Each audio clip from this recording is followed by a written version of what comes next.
Kallimakhos' hymn to Zeus. At libations to Zeus, what else should rather be sung than the god himself, mighty for ever, king for evermore, rooter of the Pelagonians, dealer of justice to the sons of heaven. How shall we sing of him, as lord of Dicte or of Lycaeum? My soul is all in doubt, since debated is his birth. O Zeus, some say thou wert born on the hills of Ida. Others, O Zeus, say in Arcadia. Did these or those, O father, lie? Cretans are ever liars. Yea, a tomb, O Lord, for thee the Cretans builded, but thou didst not die, for thou art forever. In Parasia it was that Rhea bore thee, where was a hill sheltered with thickest brush. Thence is the place holy, and no four-footed thing that hath need of Aletheia, nor any woman approacheth thereto. But the Epidanians call it the primeval childbed of Rhea. There, when thy mother had laid thee down from her mighty lap, straightway she sought a stream of water, wherewith she might purge her of the soilure of birth, and wash thy body therein.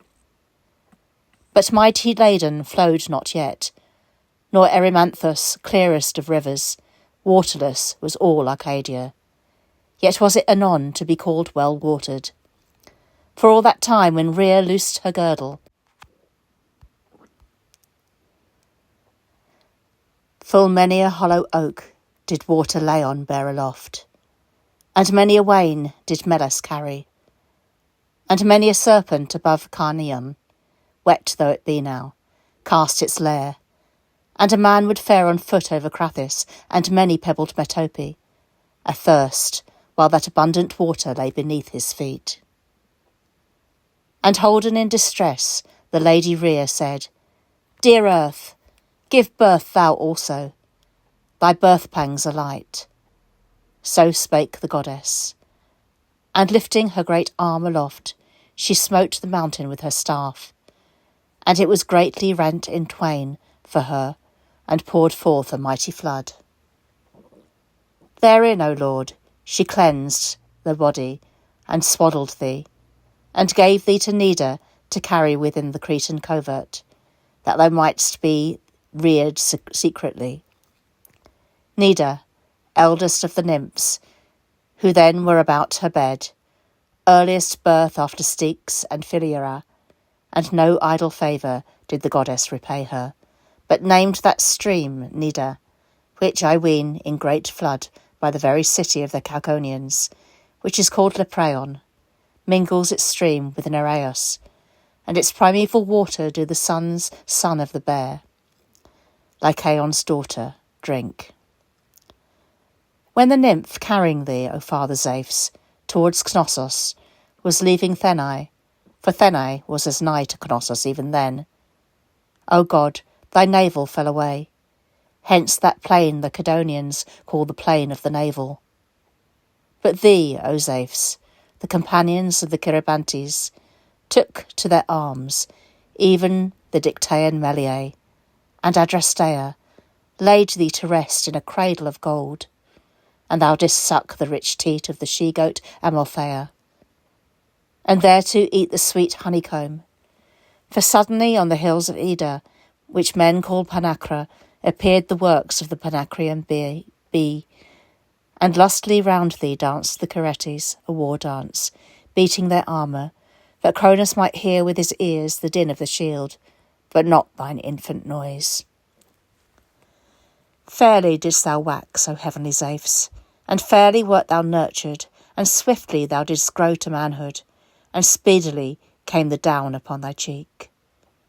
But while yet a child, thou didst devise all the deeds of perfect stature, wherefore thy kindred, though an earlier generation, grudged not that thou shouldst have heaven for thine appointed habitation. For they said that the lot assigned to the sons of Cronos had their three several abodes. But who would draw lots for Olympus and for Hades, save a very fool? For equal chances should one cast lots, but these are the wide world apart. When I speak fiction, be it such fiction as persuades the listener's ear. Thou wert made sovereign of the gods, not by casting of lots by the deeds of thy hands, thy might and that strength, which thou hast set beside thy throne. And the most excellent of birds didst thou make the messenger of thy sings. Favourable to my friends be the sings thou showest. And thou didst choose that which is most excellent among men. Not thou the skilled in ships, nor the wielder of the shield, nor the minstrel. These didst thou straightway renounce to lesser gods, other cares to others.